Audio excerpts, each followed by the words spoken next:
celebrate the start of the season, the League One Lowdown podcast has teamed up with Sky Bet to celebrate the world's wildest emotional rollercoaster, being a football fan. Sky Bet understand the beautiful chaos of being a football fan. It'll lift you up, break you down, and stitch you back together with hope. Because for all the pain of a looming relegation or a missed penalty, there's nothing quite like the absolute scenes of a last-minute winner that leaves you hugging people you've never met in your life. For me, I remember being relegated from the EFL, but I'd happily go through all that again to relive the last 7 years of 2 league titles. Being a fan isn't for everyone. Some people say it's just a game and question why we shout at the TV or stand in the pouring rain just to see our team lose 1-0. But those who get it, there's nothing quite like it. The highs and lows, the heartache and the glory. It's all part of the ride. And is it worth it? You bet it is. Not for everyone, for the fans. Sky Bet, 18+, begambleaware.org.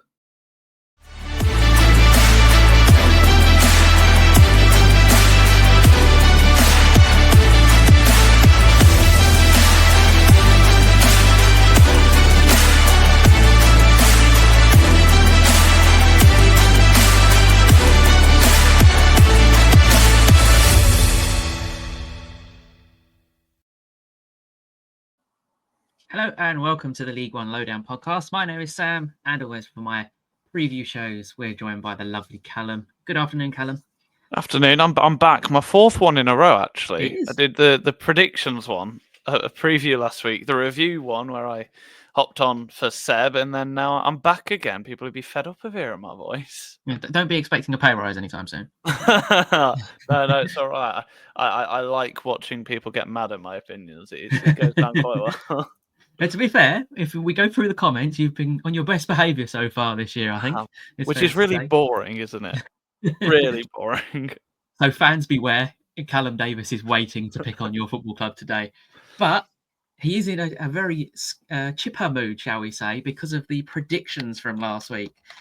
If you're unaware, we do a predictions league. I won last year, so we're waiting for the Orient shop to release a product around the 20 quid mark that Callum can give away to Orient fans. This year is the same format. It's 1 point for a correct outcome, 0 for the wrong outcome and result, and then 3 for the correct result. However, we've introduced a little wild card this year where you get double points. So, for example, Callum got Burton versus Mansfield, the score right, and he wild carded that game, so that's 6 points for that game. So that's the only change. And then the loser, we're still waiting. If you want to leave in the comment section, if you're watching on YouTube, or tweet us at League One Lowdown, a punishment for the end of the season. The budget is 20 quid if you want us to buy something, or if you want us to do something on a show, we have to wear a silly hat or something like that. Just let us know in the comments or tweet us. But so Callum, I had a terrible week. Let's put it that way. I got 5 points. I got 3 correct outcomes, and then my wild card game also got me the correct outcome, which gave me 2 points. You, my friend, got the correct score and wildcarded Burton versus Mansfield. You got 2 other correct scores, which was Bradford versus Wycombe and Stockport versus Bolton. And then, on top of that, you got 4 correct outcomes with Cardiff, Peterborough, Lincoln, Reading, Donny, Exeter, and Huddersfield versus Leyton, Orient, which give you a lead of 11 points after match day 1, making you have 16 points. The issue is I started to get very excited after about 30 games. I think it was 35 games. I was still very much in the lead last season. Yeah, you were. And now it's, I don't want to get too cocky with this. I don't know. But I'm a genius. I can predict the future. I don't want to get too far ahead of myself, but we'll see. I doubt I will be able to have a game week quite like that for the rest of the season. If I'm honest, if I beat 16 points at all for the rest of this season, I'll be very happy with it. But yeah, a nice solid start to the season. I think the interesting thing for me was you backed near enough every home team to either win or draw, and it actually turned out that 83% of home teams won last week. Yeah, and there was no draws at all, was there? I think we figured out that that's the only time that's ever happened in at least League One history, which I think is quite remarkable, to be honest. But it kind of pays to back the home side. There you go. 100%. So yeah, I wonder if you'll be doing that this week. But before we get into the first part of the preview, we're going to have a quick look back at the game that happened on Sunday lunchtime, which was Stockport versus Bolton, as the review show was recorded just before that game, or as that game was playing. So we'll have a quick look back, and it was Stockport County that started the season extremely well. I thought Bolton in parts were a pretty decent side. They had a lot of possession, but not threatening County, if that makes sense. There was a lot of possession in their own half and around the middle of the pitch. But when Stockport got the ball, they got it forward quickly and were very effective. Yeah, and it was a very professional performance as well. Watching this game when I could, after we'd finished recording the episode on Sunday, it was a very professional performance by Stockport County.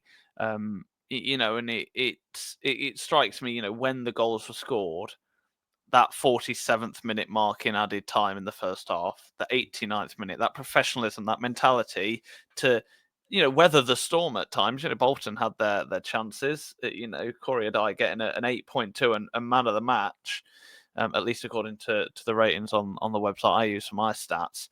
That kind of says a lot about it. Stockport had to weather some storms at times, but to manage that, to get those goals, I think it kind of backs up what we've been saying, what some people have doubted about Stockport County. I've seen some comments saying that they think that Stockport County are worse this season than they were last season, which I think is, at least in a worse place squad-wise. I think that's probably a bit harsh, really, on them. And full of professionalism. They've got, the likes of Nathan Lowe, who are still probably getting used to the system that Stockport playing. Obviously, having only just come in, but Malik Mothersill, what a signing that is, and yeah, very, very interesting to see how far Stockport County go this season, and how Bolton react to this. I don't think we need to get too worried about them, but again, these are the types of games that Bolton need to be winning for them to finish where we expect them to, and that's in the playoffs. Yeah, 100%. And I think everything good is epitomised by a 34-year-old, I think it's 34 now, Oliver Norwood, who's still pinging and dictated the play in the Stockport midfield. 42 out of 51 successful passes, with 2 key passes as well. So everything good that goes through Stockport is usually through Ollie Norwood. Malik Mothersill obviously getting a goal on his debut as well. I'd say it's a lucky goal. It's like a ricochet, wasn't it? So, but like you say with Bolton, there's no point after one match day to everyone throw their toys out the pram. And I'll get on to throwing their toys out the pram a bit later on with a certain fan base. There's no point throwing your toys out the pram after one game. At the end of the day, They've got a lot of new bodies for Bolton, and it's a much younger squad, an experienced squad than it was last year. Like, you've got Mason Burstow played, Cozy Adobry played, Javi Simmons made his debut as well. Aaron Morley, obviously, who was out on loan for half of last season, also came back into the side. And then you had Sharman Lowe in goal, and then you had Gale, Arahan, who both come off the bench as well. But a good start to the season for Stockport, and Bolton will be looking to bounce back this weekend, which we'll talk about a bit later on. So, on to the first game then of the preview, and it's two sides who had contrasting, I think, emotions after the first League One game of the season. Is Port Vale versus Cardiff City. Port Vale falling to defeat to Rotherham United, with Cardiff City beating Peterborough United. If you're going off paper, this should be an easy game for Cardiff City. Yeah, unusual, isn't it, to be sat down on a Thursday night in front of the TV and watching some League One football, but looking forward to it. I'm never going to complain about football. Football all the time, that's what I say. But Cardiff City, a win after their first game against Peterborough United, coming back. The one thing about Cardiff, I suppose, the one picky thing they can have about that game against Peterborough was that none of their goals seemed to be from the training pitch, really. They were both stunners and they weren't well-drilled finishes. Port Vale, it was only a narrow defeat to Rotherham, who, were a championship side not long ago, so I don't think they can be too worried. But like you say, a home game for Cardiff, an away game for Cardiff, but they are a well-travelled side. They'll be used to doing those long distances, obviously being a Welsh side. So I kind of feel like we have to take that out of the occasion a little bit, the home advantage that Port Vale will have. Cardiff, I reckon they're probably I reckon we judge them probably a bit hard going into this season. Yeah. Who knows? We might end up it might have been that game that Peterborough were terrible, and Peterborough are terrible for the rest of the season, and Cardiff were lucky. You know, those two sides could be 23rd and 24th this season. We've had one game, so we don't have much to go off, do we, at all this season so far? But you'd think Cardiff would get the result here. Again, I don't think it's going to be easy for them. And midweek matches don't tend to be hugely high scoring, especially when it's like a one-off. You know, Friday night games don't, we only have to go back last week to see one game that it wasn't exactly filled with high tempo and goals in Luton Town against Wimbledon. So I'm gonna go Cardiff 1-0 winners here. Okay. But I'm not going to wildcard it because it's a midweek game and anything can happen in those. So I think both of us would be stupid to wildcard that. Yeah, I've gone for 2-1 to Cardiff, so I've also backed Cardiff. It's a good point you make regarding Cardiff and us potentially maybe not seeing the quality that is already in their squad. What I will say is there's still 3.5 weeks of the transfer window remaining. And if their players do start the season well, more than likely the championship clubs will go, oh, we'll have a look at them because they will be cheaper in League One. Or it could swing the other way and the players are like, actually, no, we'll stick here. We've started well. And, let's get back to the championship. You never know. It can swing in both ways. Yeah, I think it all depends basically how they start the season. You can have an individual bit of brilliance, but we look at Huddersfield last year. They started the season, I think they were 5th after about 20 games, and then look how their season ended. So it's a long old season. So we'll wait and see what happens with them. But we've both gone for a Cardiff victory. Moving on to Reading versus Huddersfield. I think we're both in agreement. One of the surprising results from last weekend was Lincoln City beating Reading. I think we can agree with that, especially as we kind of had Reading quite high in our predictions. We weren't very hopeful for Lincoln, especially that Jovan Makama left literally 3 hours before kickoff. Well, it was announced 75 minutes before kickoff, which not ideal, is it? But there you go. No, so then Rob Street obviously came in to the side. But for Reading, a disappointing opening day, especially how our last season ended in terms of they kind of went out with a whimper on the final day. Paddy O'Connor obviously didn't start or appear for Reading in that game, and he is going to be a big part of their defence going forward. They've lost Harvey Nibbs in the past week, but they did sign Kamari Doyle on loan from Brighton, and he had an exceptional spell at Crawley Town last season. So if they can get the best out of him, they, in my opinion, got a very, very good replacement for Harvey Nibbs. And Huddersfield beat Leyton Orient pretty convincingly last week without, to be honest, ever really getting out of second gear. The main star for me out of that Huddersfield turn was Ryan Ledson in midfield, the captain, winning every single duel. And then you obviously got the 6 foot 6'ness of Joe Lowe at the back, and then you've got a prolific goal scorer in Alfie May. So I think this has the minerals for quite a good game on paper. Yeah, I think the one thing we read in, you mentioned Paddy O'Connor, I think he had an ankle injury, which I don't know if that was just a 1 week thing, whether he just rolled it or whether he's back this week. I'm not sure on that one. But Reading, I don't know what it is. They've made some decent signings, but they are still quite, I think they've made 9 signings, haven't they? Mm-hmm. But for me, it does feel very much like most of the team from last season, which, what was good, but I do worry, do you need a bit more turnover in there for a side that play a lot of football? Those players are going to be tired. I want to focus on Huddersfield, though, because I've been very heavy in what I have said at times about them, about, the turnover there, and obviously what's been involved in that. I'm not going to mention the M word, but I think we all know what I'm referring to. But at the end of the day, Alfie May probably epitomizes what I say. He is the League One striker, and he's more of a statement of intent. The one thing I'd love to see Huddersfield do more of is play 2 up front. You've got the players to do it. Just you've got the midfield strength to do it as well. Like, chuck an extra, like, play 2 up top, and I reckon they'll walk the league. To be honest, they've got the depth to do it. And I don't want to say I worry for Reading, but there wasn't too much for me to get excited about them in that game against Lincoln. So I'm gonna back Huddersfield here. I'm gonna say 3-1. Okay. I know that might raise a few eyebrows, but I think Huddersfield are going to start like they mean to go on this season. And Yeah. I'll say 3-1. I find this game really tricky, to be honest, Yeah. to predict. As good as Huddersfield were last week, going away, and especially with a rejuvenated Reading in terms of they've got the new ownership and they've had a pretty decent summer, to be honest. A brand new front line near enough. Mark Mahoney, Kamari Doyle, Paddy Lane, obviously joined from Portsmouth as well.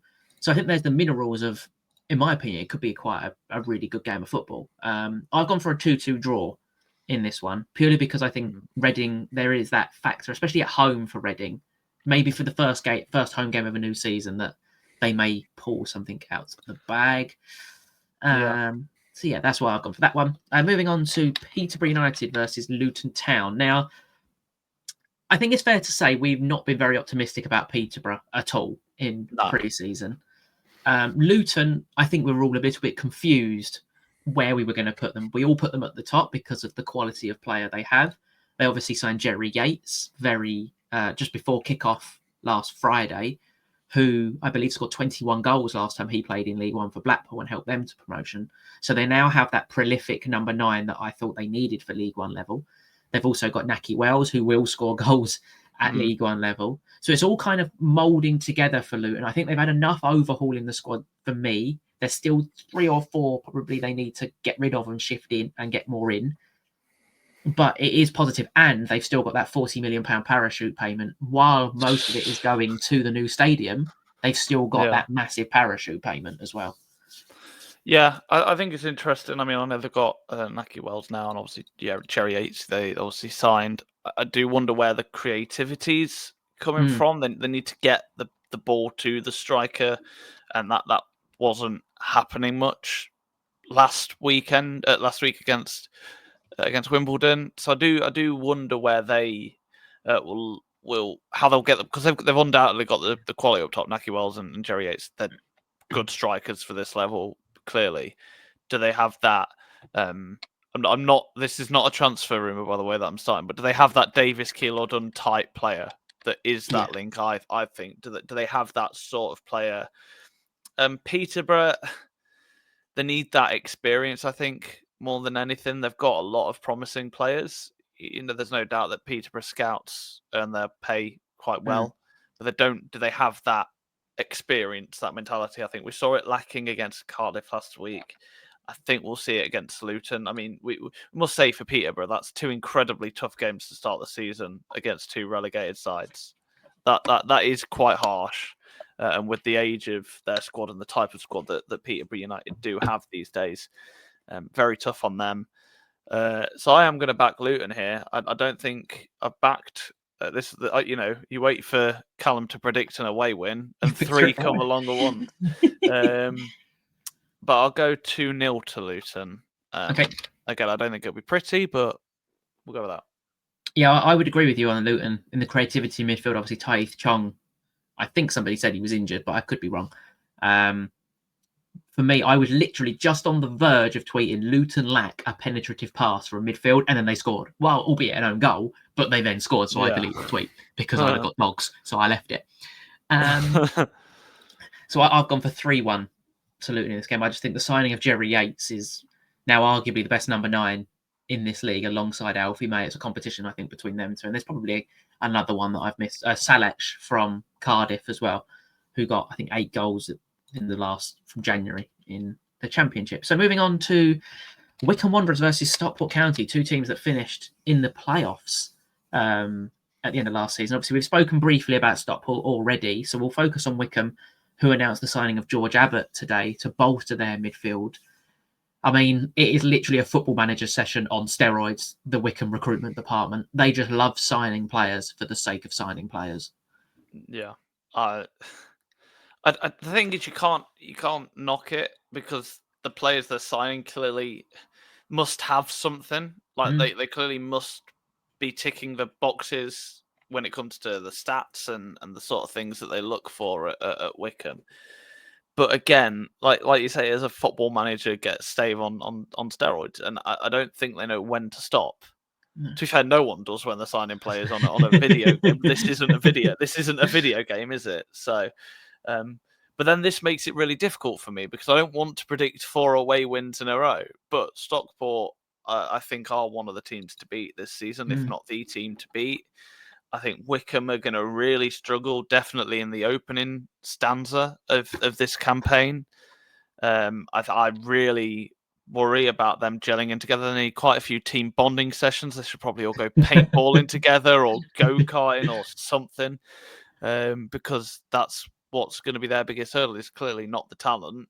I'm going to trust the Wycombe scouts in that they have obviously spotted some gems that they can obviously get on lower wages and then sell for a fee. But I don't want to egg on the rumours, but there are murmurs of which players will be leaving already. Players that were signed in January and 12 months ago that are on about leaving already purely because they might not get the minutes. So I'm going to do it. I'm going to predict 4 away wins in a row because I can't see Wycombe gelling, especially against a club with the ruthlessness, dare I say, of Stockport County. So I'm gonna go back-to-back 2-0 wins for County to start the season. Okay, I've gone for 2-1 to Stockport. So, and I think you might be making it 5 away wins in a row here. Oh, don't do this to me, man. As Exeter City face Blackpool, obviously both sides lost their opening day game. Blackpool, I think, was more disappointing than Exeter. I think I'm right in saying that, as there was a lot of expectation on Blackpool to be especially defensively solid, but they went and conceded 3 to Stevenage. No offense to Stevenage, but conceding 3 to Stevenage is quite poor, especially when you're at home. They have bolstered their front lines. It looks like Dale Taylor will be signing from Nottingham Forest, and they have signed Malcolm Ibawai, I think that's how you say it anyway, from Crystal Palace, a really energetic, pacey right winger, and that is literally the replacement for Rob Apter. So the depth is coming for Blackpool. Exeter, we were not optimistic about their chances this year, especially with the way they've gone the past 2 years, starting incredibly well and then falling away. Obviously, we can't read too much into it after one game, but on paper, again, this should be a realistic away win. Realistically, yeah. And if we're asking at the midpoint of the season, once teams are in their flow, I would probably go with that. But I think Exeter are going to be hard to beat at home. I do think that's one of the things they've got going for them this season. I look at just how you got to think of the geography here. How far away Exeter is. It's clearly not a fun trip for anyone. We'll get on to Plymouth, I'm sure, in a bit, but Exeter is just as far, really, realistically. Not too much between the two sides. Anyway, we're not getting bogged down in geography. We get slandered for that enough. So I'm going to go with 1-1 here. I think Blackpool will get in their stride eventually, but they needed quite a few wake-ups against Stevenage. And Exeter and Stevenage, similar sorts of size and sides, realistically, in terms of size of club and that sort of thing. So whether complacency hits Blackpool and they just need that wake-up and they get a 1-1 draw, I don't know. That's kind of how I see it unfolding. Okay, I've gone for 2-0 to Blackpool, and I think they'll score a set piece. So if you do your fantasy EFL team, I'd stick one of the Blackpool centre-halves in there. I don't know which one's going to play, but stick one of the 3 that are in there. So moving on to a new feature for the show that is brought to you by our sponsors, Sky Bet. It's called a fan feature. So each week we're going to have a 5-minute or so discussion on a particular topic that's been in the news or we just want to talk about, quite frankly, that's related to League One. So this week, everyone's favourite topic in football, VAR. We had some pretty controversial decisions across the EFL last week, mainly in League 2. I don't know and there was one, I think, in League One. I think it might have been the Crawley one, where the goalkeeper clearly won the ball. The attacker's gone over and he's given a penalty, which is one of the worst decisions I think I've ever seen in football. Since Charlie Kelman's offside in the Stockport County game in the playoff. Not bitter. Well, it went for my team, and then we lost. So karma, I suppose. So we did a little poll on the League One Lowdown Twitter page. Out of the 452 people that voted, so thank you everyone that voted, 73% of you said no, you do not want VAR in League One, and 27% of you said you would like VAR in League One. I also found a quotes from the PFA, which is chaired by Omar Beckles. The EFL's players surveyed by the PFA are split almost 50-50 on whether they would support the expansion of VAR use beyond the Premier League. Almost a third of EFL players surveyed said they did not support the use of VAR in the game. Nearly 60% although they broadly supported the use of VAR, the way that it is correctly used needed to be significantly improved. So the PFA players and the fans seem to be on the same page in terms of they don't want it. But are you against the VAR as a whole, Callum, or the use of it? And would you ever like to see it implemented into League One?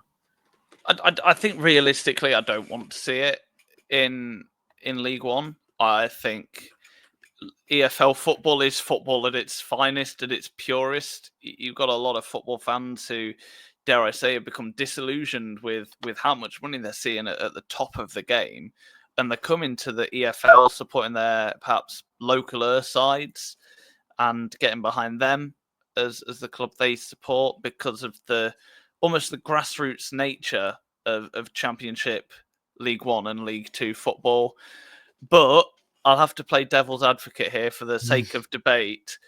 For as much as people criticise VAR, it gets more decisions right than an on-field referee does. It sees more things than an on-field referee does. And should a system like tennis, where they have appeals or something like that, which I think is being introduced in the continent somewhere. I think Spain is right. I don't know if that's. I think it's Spain. System like that. I think I'd love if each team, gets 3 challenges per 90 minutes. Then something like that would be quite useful. I think. But I think VAR as a concept has got a long way to go. Definitely in the Premier League before it's introduced. The cost of it would be huge, and who's going to burden that? Do you know what I mean? I think that would be unfair to push on to clubs. So it's certainly a debate that I imagine will rumble on for years, decades to come.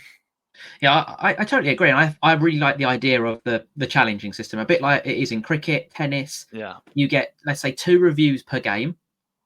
If you're unhappy, let's say there's a contentious penalty, throw a flag on the pitch. NFL, I think, do it as well. Throw a flag on the pitch. That decision is then reviewed. If the decision is upheld, you lose your review. If the decision is changed, you keep your review because you've won your appeal. I think that's the best way of going, because at the moment, every little minute detail they are reviewing. You could push someone over in the box. Oh, we'll spend 5 minutes looking at it could be a penalty. And then it all comes down to opinion. That's, to me, is not clear and obvious. VAR was brought in for clear and obvious decisions. Now, if you're sitting there at a screen for 5 minutes, it's not clear and obvious. So what they could then do, another thing they could do, is put a timer in place. 20 seconds, you look at the screen, 20 seconds. If you haven't seen it, if you haven't changed your mind in 20 seconds, it's not clear and obvious. And at grounds in the Premier League where communication isn't the best and they've got huge screens, could you imagine at the LNER where there isn't, or at any other, most EFL grounds when there's not a huge plasma TV screen in the middle of the pitch, the communication is going to be even worse. So certainly a concept that I imagine has got quite a long way to go before it's implemented in the EFL. But I will say this: I think I'm exactly with the fans on this one. I'm about that much in my own personal leanings. I'm about 3/4 against it, 1/4 for it. Yeah. I couldn't imagine showing it at Orient. We'd have to show it in one of the flats in the corner because our scoreboard is literally just a long rectangle. Just so lower a projector out. Yeah. Oh dear. No, it's certainly something that I think won't be. It's a conversation that won't be going away anytime soon. No. So, and let us know in the comments or tweet us, League One Lowdown, what your thoughts on VAR are. We had a Stockport fan comment on our Twitter post saying even after the 5 apologies from the PFA, they still wouldn't support VAR. So, yeah, let us know in the comments. We're interested to hear your views. We'll create some discussions regarding it. So, yeah, that is the first fan feature here on the League One Lowdown. So, back to our review. Barnsley versus Burton, the 2 Bs, is next on our list. Barnsley can't believe I'm saying this. Sebastian Jones may be right all along, but Barnsley are going to win the league, and all of us are wrong. And Burton Albion obviously got a victory as well. Callum, you obviously got a buttload of points for this game last week. Are you backing Burton Albion again? The thing is, I almost don't want to, because I don't want to be known as the Burton Albion boy on this podcast. Because me and Burton have been on a roller coaster relationship, haven't we? I think I started off by hating them. Now I'm quite fond of them and their home kit, which I think still looks majestic. But yeah, as you mentioned, we're all in the shadow of Seb Jones, who has completely predicted the top two in League One correctly. Huddersfield top, Barnsley second, which is a miracle, to be honest. I think in terms of this game, though, Burton will struggle. Again, I kind of use what I said for Exeter and Plymouth should be using this season. Realistically, is what Burton should be using. Their stadium is quite unique in kind of how small it is and its terraces and that sort of thing. So Burton need to be using that. They don't have that advantage this week, so they're away at Barnsley. Although, to be fair, I seem to remember Barnsley's home form last season was far from impressive. So again, that makes this game incredibly difficult to predict. So that kind of makes me back a draw. But I do think Barnsley fans have really bought into what Conor Hourihane is doing. Maybe a bit too much in the case of Seb Jones, but Barnsley fans can be optimistic. I think that's the tightrope they've got to walk now. Don't be too optimistic. Don't think that because you're second after game week 1, that's where you're going to finish, because that is not going to be the case. I think, anyway. So Barnsley, Burton, I'll go 2-1 to Barnsley. I think that's my first home victory as well. Home win this weekend. I've also gone for my first home victory. I've got exactly the same score as you, 2-1 to Barnsley. We've got a couple of same scores this week, which can only be good news for me after your spell last week. Well, I don't know. Moving on to Stevenage versus Rotherham. Both sides off to an excellent start to the season last week, both recording victories. Rotherham did have a red card, I believe, last week, but Stevenage, arguably, other than maybe a couple of other teams, were definitely in the top 5 performance of the week awards, scoring 3 goals away at Barnsley. Blackpool. So they've now got a home game. Their home form was pretty good last season. It is a very small, compact ground, and Rotherham will be looking to continue their form. Sam Nombe went off injured though last week for them, which could. I know he obviously was one of their goal scorers and is probably their main man, so to speak, going forward. A lot of investment went into youthifying the Rotherham midfield for the season. A lot of effort went into adding some flair and pace to the Stevenage front line. So I think this is going to be a completely different game to what it was last season in terms of you need a pair of binoculars to watch this last year, but you probably don't this season.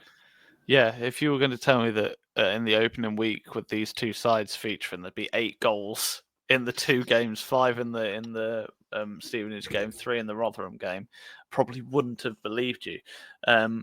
But yeah, like you mentioned, I do think it'll be a completely different game to what we kind of expected. But I still think there'll be that bit of needle between the two sides. I can't remember the last time this game didn't involve Steve Evans in some capacity. Yeah. Probably 2 years ago, 3 years ago. Which makes it interesting. It's two sides that are very much transitioning. I don't think these two sides either have got realistic ambitions of promotion, or dare I say, definitely not Stevenage. I'd probably argue Rotherham fans might be pushing it. So two sides very much in transition, and I'm interested to see where it goes for both of them. I struggle to back Rotherham, mainly because I've backed so many away sides. I can't physically do it to myself. If this game was first, I might have probably been a bit more generous to them. And I can't believe I'm going to back Stevenage. No, I'm not going to. I was so close to backing Stevenage, but I've remembered I predicted them to go down, so I can't do that. I'm going to go 1-1, but it'd be an interesting game. I'll go for 1-1 as well. Oh dear! Oh no! This is not going well. Hopefully, we won't put the same score in this one. Is AFC Wimbledon versus your side, Lincoln City. Obviously, I thought Wimbledon were quite decent value for money for 75 minutes against Luton. Very organised, very disciplined. They lacked that bit of potency going forward, but they did bring on Orsi and Heckford, their other new signing. For Lincoln, I mean, a pretty decent start to the season, beating Reading, considering you lost your star, I use this term in inverted commas, star player 75 minutes before kickoff. Yeah, if you'd have told me Jova McCarver would be referred to as a, quote, star player last season, I don't think I'd have believed you.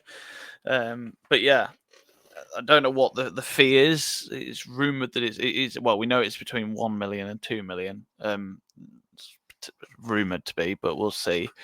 But the interesting thing with Lincoln is they've not invested that yet. And listening to what people in the club have had to say about that, they're not going to rush to spend it, but there is only 4 weeks left of the 3-4 weeks left of the window, so there's got to be a bit of urgency around that.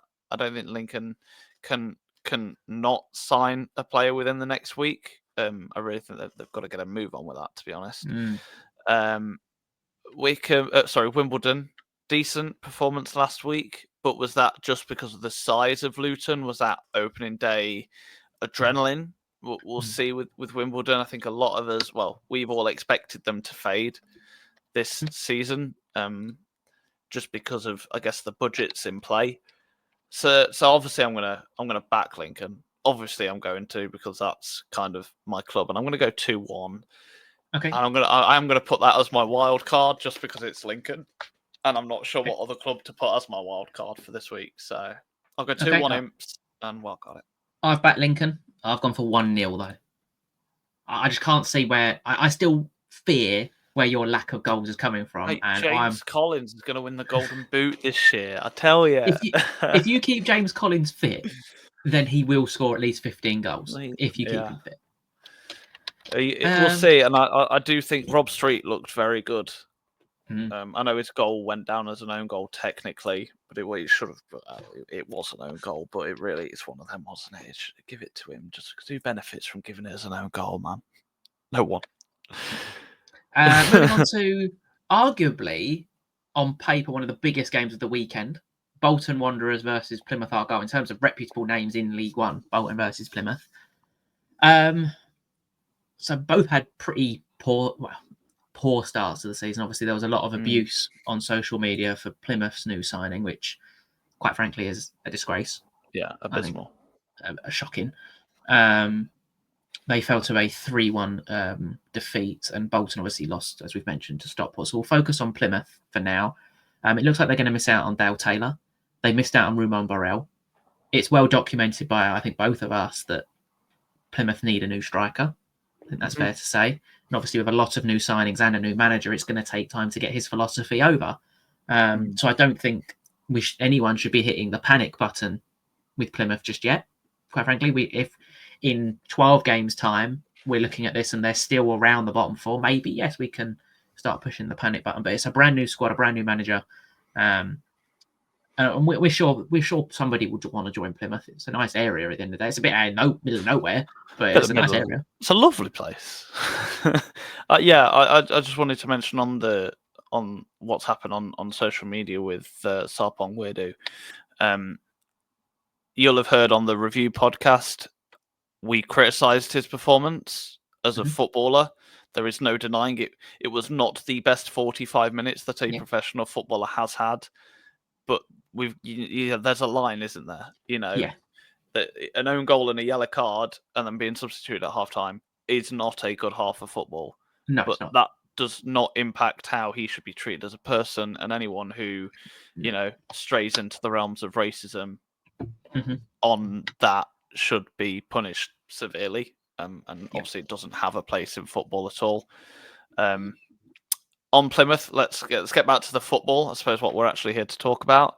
Plymouth had spells, didn't they? It only takes a genius to look at match momentum, and I think they were very spiky.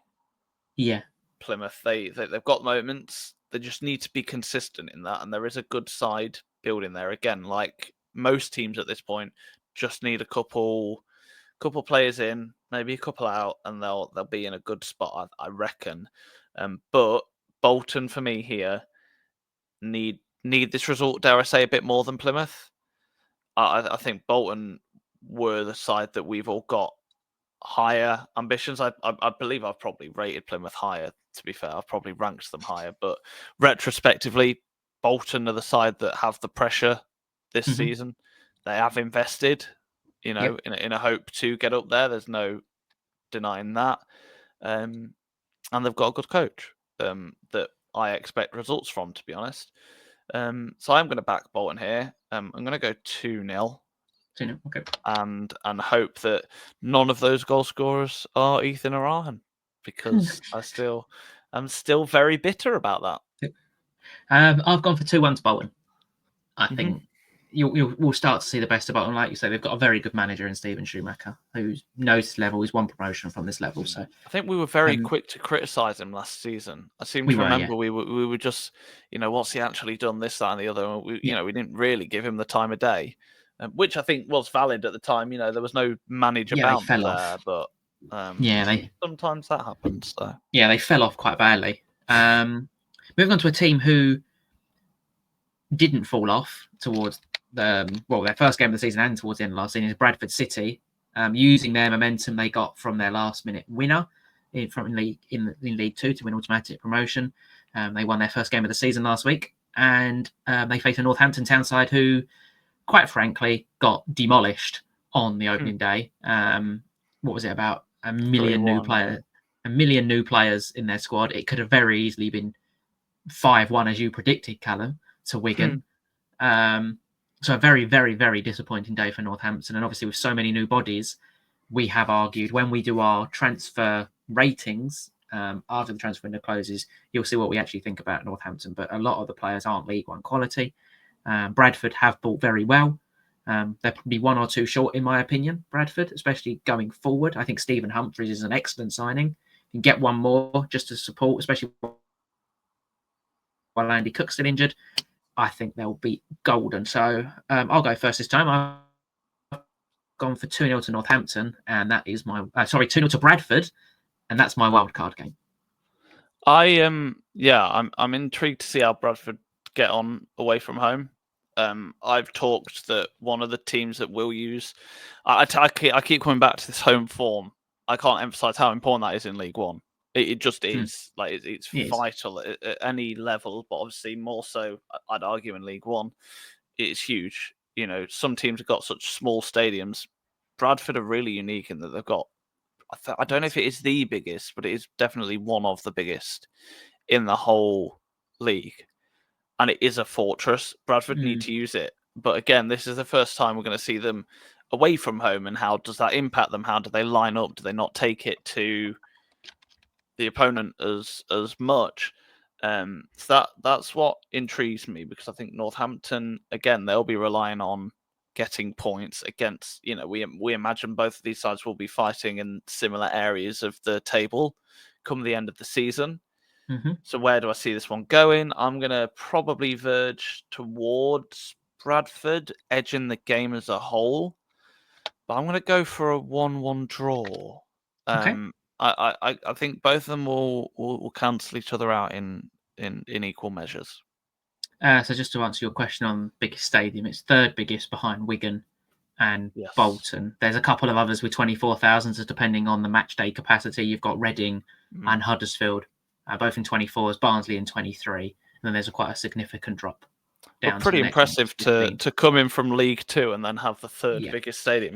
It's that's what they're going to need to use. So again, interesting to see how they react without that, I think, this season. Yeah, so moving on to my team, Leyton Orient versus Wigan Athletic. So I've mentioned how impressed I was with Wigan Athletic. Let me just say how disappointed, not angry, because it's after one game. And we were 21st in November last year, and I'm going to keep referring to that in my head. Bottom of the league. We were very disappointing, I think, last week. After the Watford pre-season game when I went to watch us, I was quite excited.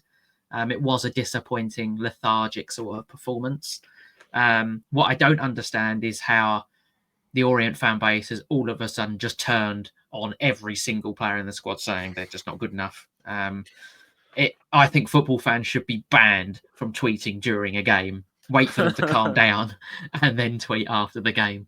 Because some of the things I was seeing were, it was a difficult read, shall we say, in terms of just how reactionary I think some football fans are in the grand scheme of things. But anyway, on to the actual game for this week. I really like what Wigan are about this year. Fraser Murray obviously scored 2 in his debut last week. Dara Costello should have had 1. He was doing his old club Northampton a favour by not scoring against them, by missing an open goal. They've got Christian Sadie. I really, really, really like Wigan this year. I think they've got the best manager in the league, in Ryan Lowe as well. I think this will be a different test for them because, no offence to Northampton, I think Orient and Northampton will be fighting in 2 different areas of the table at the end of the season. So this will be a bigger test, especially away from home for Wigan as well, against a team who will get in their face. It's 2 different setups. Northampton will probably sit back and try and counter-attack. Orient will get at them. So it's a completely different kettle of fish for Wigan. But I do think Wigan will win 2-1. That's annoying because that's exactly the scoreline I was going to go for. I think it's going to be an edgy game, and I'm going to stick to it. I know people might think that's a cop out, but I'm going to go 2-1. I just think Wigan have that quality, and they have that. I don't want to. They have that maturedness about them to be able to just control a game a little bit more. Will they have that away from home? This is the first time we're seeing sides away from home and at home. So we don't have home form, away forms, or any form at all really to go off. We only have 1 game, so we can't really do anything. We can't read into that. It was still very much going off vibes, I guess. There is no weight, there is no stats to go off. So, I'll back Wigan 2-1. Okay. And moving on to the final game of the preview is Mansfield Town versus Doncaster Rovers. Doncaster obviously got off to a very, very good start as well with a 1-0 victory for a Luke Molyneux penalty. He was going to be key to everything good about Doncaster Rovers this season. They obviously added Charlie Crew, who has rejoined the club this week as well. So I am quite impressed with Doncaster's transfer business. I still personally think they need a striker. Rob Street was quite good for them last year, and they're probably a striker short. I mean, Billy Sharp's not getting any younger. Brandon Hanlon, for me, will not get you 15 goals. Same with Joe Ironside. And neither will Kyle Hurst. So I think if they got another striker, I think Doncaster could be on for a pretty good season by their standards, to be honest. Mansfield, obviously, you have been very critical of them, it's fair to say, Callum, because you think they'll come bottom. They got off to a 2-1 defeat last week. Yeah, I don't want to say it's struggle time for Mansfield Town. There were elements of last week's performance they can take positives from. But again, losing to Burton Albion, who were where they were last season, is clearly not a great way to start your season, regardless of turnover throughout the summer. So I do worry for Mansfield, and Doncaster are a side that I think will be quite professional at this level this year. I can't see them scrapping. They're quite a nice. I don't know. I just get. Maybe it's the Eco Power Stadium vibes that I'm getting from them, but I get it's quite a well-run. There are differences from the last time they were at this level. I think it's fair to say. But I'll let Jamie talk about that a bit more when he's probably stepping in for one of us in a few weeks' time or whatnot. So yeah, I'm just gonna say it, back-to-back defeats for Mansfield on the way, and I'm gonna back Doncaster 1-0. 1-0 again, I think. And I've gone for a 1-1 draw in this game. So just for everyone who's watching on YouTube, to show that I am not cheating, there you go. There's all of our predictions for this week. So just to once again show everyone that I'm not indeed cheating. These are the scores. So thank you everyone for tuning in this week. We hope you've enjoyed the episode. If you are watching on YouTube, make sure you like and subscribe. And we'll hopefully, if you're listening on audio, make sure you hit the follow button and give us a 5-star rating if you enjoyed the content. So thank you everyone, and we'll see you all on Sunday for Jamie and Seb's review show. This season, the League One Lowdown podcast has teamed up with Skybet to celebrate the world's wildest emotional roller coaster, being a football fan. Sky Bet understand the beautiful chaos of being a football fan. It'll lift you up, break you down, and stitch you back together with hope.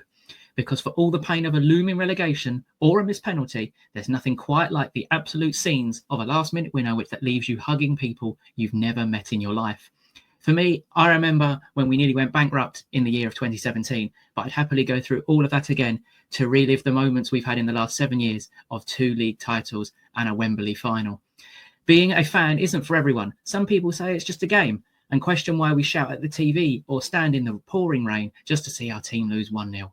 But those who get it, there's nothing quite like it. The highs and lows, the heartache and the glory. It's all part of the ride, and is it worth it? You bet it is. Not for everyone, for the fans. Sky Bet, 18+, begambleaware.org.